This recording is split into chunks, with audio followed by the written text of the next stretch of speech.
This is my review on Home Alone, The Holiday Heist, and Home Alone 3.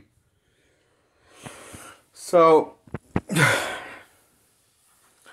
Home Alone 3 feels like the most kid-friendly version of Home Alone out of all of them, in terms of tone. But it's not the the worst one either. Even though they're obviously the most friendly ones, probably because it feels like the least cynical one out of them all. In terms of mean-spiritedness. Making Home Alone 3 and Heist the most Christmassy out of all of them. 5 I've seen. Home Alone 5 is The Holiday Heist, and that is definitely probably the most, in terms of tone, definitely cartoony, I say. Neither one of these I hate, actually. Unlike 4 and the first two ones. How I just hated them. And, these two I actually liked. Haven't seen Sweet Home Alone yet. But I'm hoping it's good. You know, the Home Alone and I have a very mixed, rocky relationship. It's sometimes good, sometimes bad. You know, I think the Home Alone franchise is, I like the third one. I always have liked the third one. Then the fourth one came out, then, didn't like it, like the fourth one, but then I liked the fifth one. And that's Home Alone, The Holiday Heist. And, okay, so fresh off the back, most of these have separate main characters, different main characters, and different actors that play the main characters. And neither one of them plays Kevin from Home Alone 1, 2, and 4.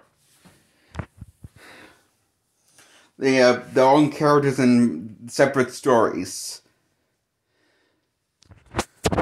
The premise is, in the third one is, the dilemma is, okay, there's a chip in this remote control truck that these, hackers hid in a truck, that this kid, main character, ends up in his hands, but he doesn't know it until figures it out and decides to look what's inside and figure out, after knowing these kind of strange, how they would want this toy because they can't just get it anyway. So he figures there must be something inside of it. So he proceeds to get a look at it and sees there's something else inside of it and figures out. He tries to bring the cops in many times, multiple times, to do something, but they don't believe him. They think he's just making stuff up. So he told them to go screw themselves, and basically decides to take matters into his own hands while having a case of the chicken pox Home Alone. Because, so he knows that there's something strange in the neighborhood, like how, one of the neighbors is missing and hasn't been seen in days at all, coming in or out of the house at all, or in the house. So that's strange because she's normally into a person that sometimes comes out and asks this kid to do chores and stuff.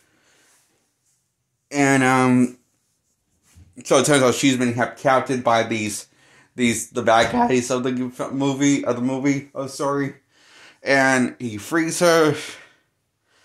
And, making the, guys that are trying to take the chip and, breaking the house, trying to break into the house, and in the meantime they're falling a bunch of voodoo trap. He goes to free her, and he outsmarts the guy that catches up with him, and pulls a switcheroo fake gun trick on him. And it turns out not one of them had the real gun. He had a bubble gun, and the other guy had a gun. He had a toy gun that just shoots darts, dark suction cup things, and he outsmarted him. And kind of made him look by thinking that he was holding his gun when he was just holding a bubble gun that he spray painted. So he runs off like a little coward, and all of them get arrested, and the one that ran off, Howard, should get blown in the face, but because seeing his Home Alone movie, he just gets blown up in an igloo, and he ends up he's still in one piece after that explosion, and so is the parrot that lights the match and lights the stick of dynamite that the kids set up for him to hide there, so he could get blown up and off his hiding place and still alive. The more I'm thinking about this is basically the family-friendly version of Hot Fuzz. But this is basically before Hot Fuzz came out and was made.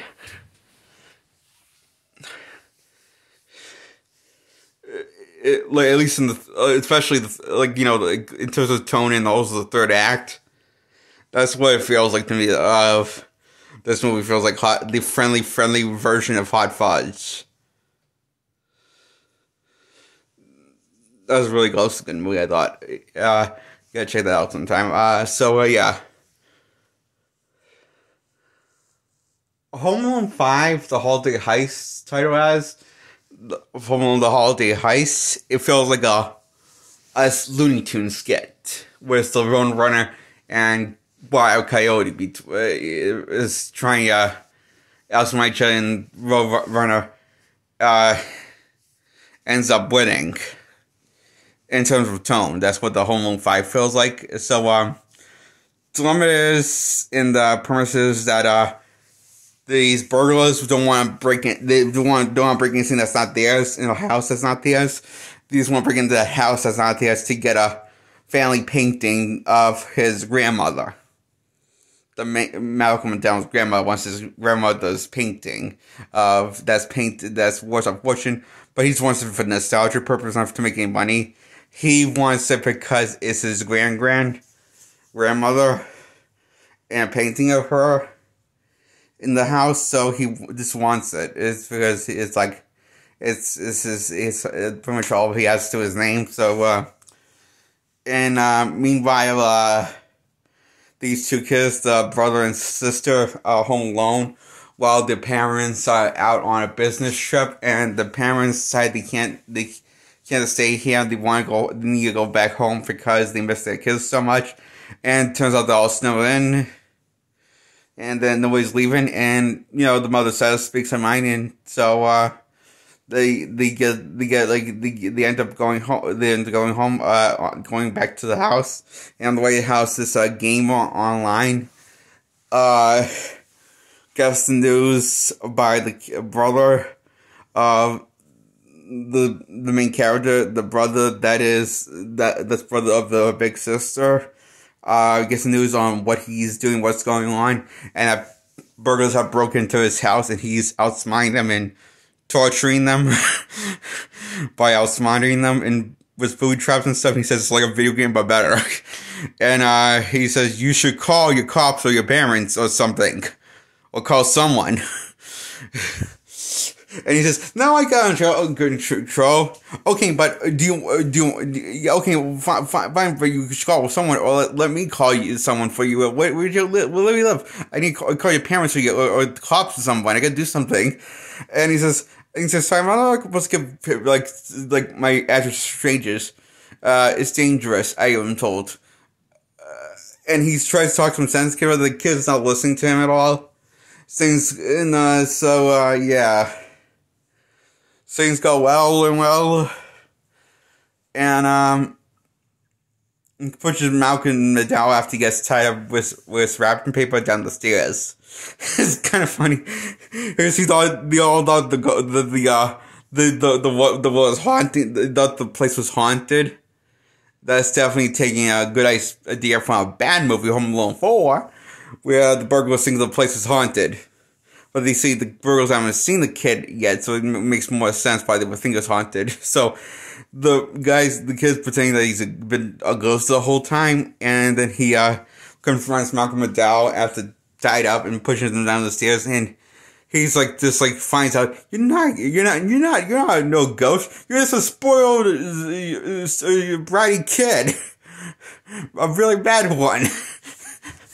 And I found that funny. His comment about me I found it funny, and also him being pushed on the stairs with him because he's barely touching, he just pokes at him and he loses balance. It was kind of something from felt like it was from Roadrunners and Grog always scared from Looney Tunes. It felt like the gags when the people fall into booby traps. It feels like that. And so yeah, very funny and looked kind of painful at times. And I found it funny. And they'll get arrested and all mispo and got their life screwed up more than they already were. And Malcolm McDonald doesn't get his painting that he wanted of his grandmother. And they got in prison for a long time. Doesn't know how long. Doesn't when I say. And all is well and ends well. The family is reunited, and the gamer that tried to do the right thing that plays online with the kid that got pepper sprayed by the SWAT team and got called the SWAT team on by the mother because she thought he was a creep. And he was just trying to do the right thing and get kid back up at the house and get there at the house, get someone at the house, doll or something. He gets a plane ticket to go to see his family. And the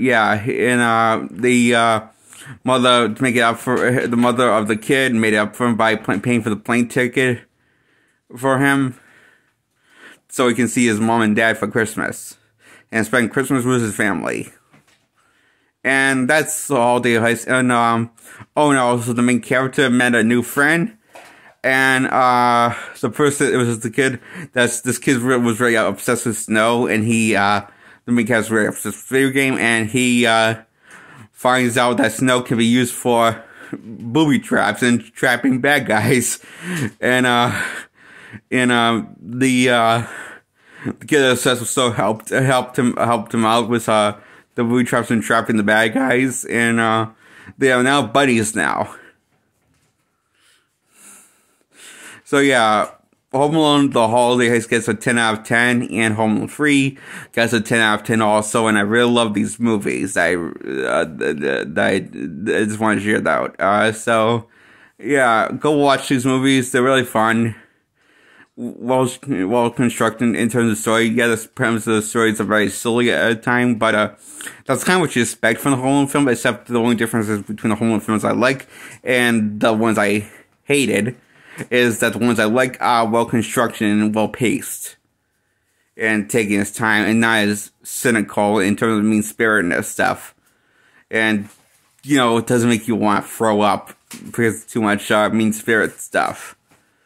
Like the ones I hated made me feel like, these were, maybe this is because I don't know why, but I just feel like I have a need to give these a 10 out of 10. Maybe it's because the other ones were so bad, or maybe because these ones were just that good.